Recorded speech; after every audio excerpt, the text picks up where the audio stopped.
നമസ്കാരം. മലപ്പുറം സ്റ്റോറീസിലേക്ക് സ്വാഗതം. തെന്നല ബാങ്ക് നിക്ഷേപ തട്ടിപ്പ്. നിക്ഷേപകർ മലപ്പുറം കളക്ടറേറ്റിലേക്ക് മാർച്ച് നടത്തി. സംസ്ഥാന സർക്കാർ ഇടപെടുക, ബഡ്സ് ആക്ട് ചുമത്തുക തുടങ്ങിയ ആവശ്യങ്ങൾ ഉന്നയിച്ചാണ് നിക്ഷേപകർ കളക്ടറേറ്റിലേക്ക് മാർച്ച് നടത്തി. അതുമായി ബന്ധപ്പെട്ട് നടന്ന പ്രതിഷേധക്കാരുടെ പ്രസംഗത്തിൽ നിന്ന് ചെറിയൊരു ഭാഗം മലപ്പുറം സ്റ്റോറീസിൽ കാണാം. എല്ലാവർക്കും നന്ദി, നമസ്കാരം. ആ ലോണൊന്നും തിരിച്ചടവ് വന്നിട്ടില്ല, ആരും തിരിച്ചടക്കില്ല. കാരണം അവരുടെ ഭൂമി ജപ്തി ചെയ്തു പോയാലും അവർക്കൊരു ചുക്കും സംഭവിക്കാനില്ല. അങ്ങനെ ബാങ്ക് ജപ്തി ചെയ്യാൻ നിവൃത്തിയില്ലാതെ 15 ലക്ഷം ലോൺ കൊടുത്തത് അതിപ്പോൾ 40 ലക്ഷവും 45 ലക്ഷവുമായി കിടക്കുന്നുണ്ട്. ബാങ്കിന് ജപ്തി ചെയ്യാൻ നിവൃത്തിയില്ല, വഴിയില്ല, വൈദ്യുതിയില്ല, വെള്ളമില്ല, ആരും വാങ്ങാത്ത ഭൂമി. ഉത്തരവാദി ആരാ? ബാങ്കിന്റെ ഡയറക്ടർ ബോർഡ്. ഈ ഡയറക്ടർ ബോർഡ് ആരാ ഭരിച്ചുകൊണ്ടിരിക്കുന്നത്? രാഷ്ട്രീയ വിരോധം കൊണ്ടോ കക്ഷി വ്യത്യാസം കൊണ്ടോ പറയല്ല, ഞങ്ങളുടെ കൂട്ടത്തിൽ ഒരുപാട് പാർട്ടിക്കാരുണ്ട്. ഞങ്ങൾക്കിപ്പോൾ ഒരൊറ്റ പാർട്ടിയേ ഉള്ളൂ. ആ പാർട്ടി തെന്നല ബാങ്കിലെ നിക്ഷേപങ്ങൾ തിരിച്ചു നൽകണമെന്ന് ആവശ്യപ്പെടുന്ന പാർട്ടിയാണ്. ആ പാർട്ടിയാണ് ഇവിടെ എത്തിയിട്ടുള്ളത്. ഇത്രയും കാലം ആ ബാങ്ക് ഭരിച്ചുകൊണ്ടിരുന്ന രാഷ്ട്രീയ കക്ഷി കേരളത്തിലെ, ഇന്ത്യയിലെ, മലപ്പുറം ജില്ലയിലെ പ്രധാനപ്പെട്ട ഒരു രാഷ്ട്രീയ കക്ഷിയാണ് മുസ്ലിം ലീഗ്. അവരുടെ നേതാക്കന്മാരെ ഞങ്ങൾ കണ്ടു, സംസാരിച്ചു. അവരോട് ഞങ്ങളുടെ ഗതികേട്, വിഷമങ്ങൾ, സങ്കടങ്ങളൊക്കെ പോയി പറഞ്ഞു. ഒരു തവണയല്ല, 2 തവണയല്ല, 3 തവണയല്ല, നിവേദനങ്ങളായി പോയി കണ്ടു. പ്രത്യേകം അവിടെ വീട്ടിൽ പോയി കണ്ടു, സംസാരിച്ചു. പരിഹരിക്കാം എന്ന് മറുപടി.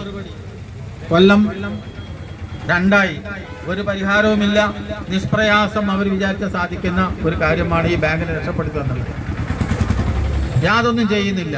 കാരണം നിക്ഷേപങ്ങൾ നൽകിയത് അവിടുത്തെ ആൾക്കാരല്ല എന്നാണ് അവർ പറയുന്നത്. സ്ഥലം MLA KP മജീദ് എന്നോട് പറഞ്ഞത്, ഞങ്ങളോട് പറഞ്ഞത്, അവിടുത്തുകാരല്ലല്ലോ നിക്ഷേപങ്ങൾ നൽകിയത്. ഞാൻ പറഞ്ഞു, ഞങ്ങളാരും ബാങ്കിലേക്ക് കല്ലിൽ കാശ് കെട്ടിട്ടാണ് എറിഞ്ഞു കൊടുത്തോന്നല്ല. നിങ്ങൾ നേതാക്കന്മാർ നിക്ഷേപ സമാഹരണം നടത്തിയിട്ട് ഈ കാലത്തും മുൻകാലത്തും സംസ്ഥാന സഹകരണ വകുപ്പ് മന്ത്രിമാര്, മുഖ്യമന്ത്രിമാര്, രാഷ്ട്രീയ നേതാക്കന്മാര് എല്ലാവരും ഇറങ്ങി സഹകരണ നിക്ഷേപ വാരം നടത്തി, വീട് വീടാന്തരം നടന്ന് സൗഹൃദങ്ങളെ മുതലെടുത്തുകൊണ്ട് പണം ഞങ്ങളെ കയ്യിൽ നിന്ന് വാങ്ങിക്കൊണ്ടുപോയതാ. ആ പണത്തിന് അതിര് വ്യത്യാസമില്ലല്ലോ. ബാങ്കിന് ഞങ്ങളെ പണം സ്വീകരിക്കാമെങ്കിൽ തിരിച്ചു തരാൻ മാത്രം എന്താണ് അതിര് വ്യത്യാസം? തെന്നലക്കാരല്ല എന്നാണ് ഇപ്പൊ പറയുന്നത്. തെന്നലക്കാരിതിൽ ധാരാളമുണ്ട്. അദ്ദേഹത്തിന്റെ മനസ്സിൽ എന്താന്നുള്ളത് എനിക്കറിയില്ല. ഏതായാലും അദ്ദേഹം ഉത്തരവാദിത്വം ഒഴിഞ്ഞു. ഞങ്ങൾക്ക് നിങ്ങളുടെ കാര്യം അറിയില്ല, എനിക്ക് നിങ്ങളുടെ കാര്യം അറിയില്ല. ഇതിന് മുമ്പേയും ഉണ്ടായിരുന്നല്ലോ MLA-മാര്. ഞാൻ മാത്രമല്ലല്ലോ, ഇതിന് മുമ്പേ MLA-മാരുണ്ടായിരുന്നില്ലേ? അദ്ദേഹം സൂചിപ്പിച്ചത് ഈ തട്ടിപ്പ് മുമ്പേ തുടങ്ങിയിട്ടുണ്ട്, അതിന് ഞാൻ ഉത്തരവാദിയല്ല എന്നാണ് ഭംഗ്യം തരാണ് അദ്ദേഹം പറഞ്ഞത്. എങ്കിൽ ആ തട്ടിപ്പിന്റെ ഉത്തരവാദികളായ വ്യക്തികൾ അദ്ദേഹത്തിന്റെ പാർട്ടിയിൽ, MLA-യുടെ പാർട്ടിയിൽ ഇപ്പോൾ നേതാക്കന്മാരായി വിലസുന്നു. അതെന്തുകൊണ്ടാണ്? നടപടിയെടുത്തോ? ഒരു കാര്യവും ചെയ്തിട്ടില്ല. ഞാൻ ആ വിഷയത്തിലേക്കല്ല പോകുന്നത്. ഇപ്പൊ വന്ന വിഷയം വേറെയാണ്, അത് നമുക്ക് വേറെ തലത്തിൽ ചർച്ച ചെയ്യാം. ഏതായാലും ഞങ്ങളുടെ പ്രധാനപ്പെട്ട മുദ്രാവാക്യങ്ങൾ ഒന്ന്, ബഡ്സ് ആക്ട് നടപ്പിലാക്കുക എന്നാണ്. ബഡ്സ് ആക്ട് എന്ന് പറഞ്ഞാൽ 2019 കേന്ദ്ര ഗവൺമെന്റ് ആവിഷ്കരിച്ചൊരു നിയമമാണ്. അത് സംസ്ഥാന ഗവൺമെന്റ് അത് എൻഡോഴ്സ് ചെയ്തിട്ടുണ്ട്, നടപ്പാക്കാൻ തീരുമാനിച്ചിട്ടുണ്ട്. അത് നടപ്പാക്കാൻ ഇതുപോലുള്ള സഹകരണ സ്ഥാപനങ്ങളിൽ നടപ്പാക്കണമെങ്കിൽ സംസ്ഥാന സഹകരണ രജിസ്ട്രാർ ഓഫീസിലെ അഡീഷണൽ രജിസ്ട്രാർ, അദ്ദേഹമാണ് അതിന്റെ റെഗുലേറ്റർ. അദ്ദേഹം കോടതിയിൽ പരാതി കൊടുക്കണം. പോലീസിന് കേസെടുക്കാൻ പറ്റൂല നേരിട്ട്. ഞങ്ങൾ 2024 10-ാം മാസം 22-ന് പരാതി കൊടുത്തത്. അപ്പൊ എത്രയും മാസം? 10 മാസത്തോളമായി തുടങ്ങി, 9 മാസം കഴിഞ്ഞു, ഇതുവരെ നടപടിയില്ല. മറ്റൊരു മുദ്രാവാക്യം ഞങ്ങളുടെ എന്താ? ബഡ്സ് ആക്ട് നടപ്പാക്കി അവരുടെ സ്വത്തുകൾ കണ്ടുകെട്ടണം, കണ്ടുകെട്ടി മുതൽക്കൂട്ടാക്കണം. ബാങ്കിൽ ഒരു നയാ പൈസ ഇല്ല. ഇവിടെ 2 ആള് നിൽക്കുന്നുണ്ട് എന്റെ മുന്നിൽ, ഞങ്ങളുടെ സീനിയർ സുഹൃത്തുക്കള്. ഒന്ന് ശ്രീമതി രുക്മിണിയമ്മ, ഒന്ന് ബാലകൃഷ്ണൻ മൂസദ്. ശ്രീമതി രുക്മിണിയമ്മയ്ക്ക് ലോകായുക്ത ഒരു വിധി കൊടുത്തിട്ടുണ്ട്, പണം കൊടുക്കണമെന്ന്. വിചാരണ നടത്തി, ബാങ്കിലെ സെക്രട്ടറിയെ വിളിച്ചു. ബാങ്കിലെ സെക്രട്ടറി മൊഴി കൊടുത്തിരിക്കുകയാണ്. മുൻകാലങ്ങളിൽ നടന്ന തട്ടിപ്പുകളുടെ ഫലമായി ബാങ്കിന്റെ പണം പൂർണ്ണമായി നഷ്ടപ്പെട്ടിരിക്കുന്നു. ഇനി ബാങ്കിൽ പണം ഇല്ല കൊടുക്കാൻ, ആരും പണം തരുന്നില്ല, അതുകൊണ്ട് അവർക്ക് കൊടുക്കാൻ ഞങ്ങൾക്ക് കഴിയില്ല. ഇതാണോ മറുപടി? വാങ്ങി വെച്ചപ്പോ നോക്കണ്ടേ പണം എവിടെ പോയിന്ന്? മിസ്റ്റർ ബാലകൃഷ്ണ മൂസദ്, എബോവ് 80 ആണ് എല്ലാവരും. അദ്ദേഹത്തിന് ഒരു വിധി കിട്ടിയിട്ടുണ്ട്, അത് ഓംബുഡ്സ്മാന്റെ ആണ്. ഓംബുഡ്സ്മാനിലും വിചാരണ നടന്നപ്പോ ഇവർ ബാങ്കുകാർ ഇതാ പറയുന്നത്, പണമില്ല ഇവിടെ. പണം എവിടെ പോയി? ബാങ്കുകാരെ, ഡയറക്ടർമാരെ, സെക്രട്ടറിമാരെ, പ്രസിഡന്റുമാരെ, ഞങ്ങൾ പണം നിക്ഷേപിച്ചിട്ടുണ്ടല്ലോ, ഈ പണം നിങ്ങൾ എന്ത് ചെയ്തു? നിങ്ങൾ കട്ട് സമ്പാദിച്ചു. അപ്പൊ അതുകൊണ്ട് ഇനി നിങ്ങളെ പിടിക്കണം, അല്ലാതെ ഞങ്ങൾക്ക് ഇവിടുന്ന പണം കിട്ടുന്നത്. നിങ്ങളുടെ സ്വത്തുകൾ കണ്ടുകെട്ടും. അതുവരെ ഞങ്ങൾ ഈ പോരാട്ടം അവസാനിപ്പിക്കുകയില്ല. അത് കണ്ടുകെട്ടണമെങ്കിൽ ബഡ്സ് ആക്ട് നടപ്പിലാക്കണം. ആ ബഡ്സ് ആക്ട് നടപ്പിലാക്കേണ്ടത് സംസ്ഥാന സഹകരണ വകുപ്പാണ്. ഇത് പിരിച്ചുവിടാണ് സുഹൃത്തുക്കളെ നല്ലത്. സംസ്ഥാന സഹകരണ വകുപ്പ് എന്തിനിങ്ങനെ ഒരു വെള്ളാനാണ്? കോടാനുകോടി മാസം ശമ്പളം കൊടുത്ത് കേന്ദ്രത്തിൽ സംസ്ഥാന സഹകരണ ഓഫീസ്, എല്ലാ ജില്ലയിലും ജോയിന്റ് രജിസ്ട്രാറുടെ ഓഫീസ്, എല്ലാ താലൂക്കുകളിലും അസിസ്റ്റന്റ് രജിസ്ട്രാറുടെ ഓഫീസ്, അവിടെയൊക്കെ 10-20 ഉദ്യോഗസ്ഥന്മാര്, സംസ്ഥാന ഓഫീസിലാണെങ്കിൽ 100-ലധികം ഉദ്യോഗസ്ഥന്മാര്, കമ്പ്യൂട്ടർ, ഫാന്, AC, അവിടെ രാജകീയമായിട്ട് അങ്ങനെ വരസുക. പരാതി കൊടുത്താൽ എന്താ മറുപടി? പരാതി പരിശോധിക്കാൻ നടപടി സ്വീകരിക്കുന്നതാണ്. അതുകൊണ്ട് പണം കിട്ടുമോ? എന്തെങ്കിലും തീരുമാനം എടുത്ത് പറയണ്ടേ? ഞങ്ങൾ എത്ര പ്രാവശ്യമാണ് അവിടെ ചെന്നത്?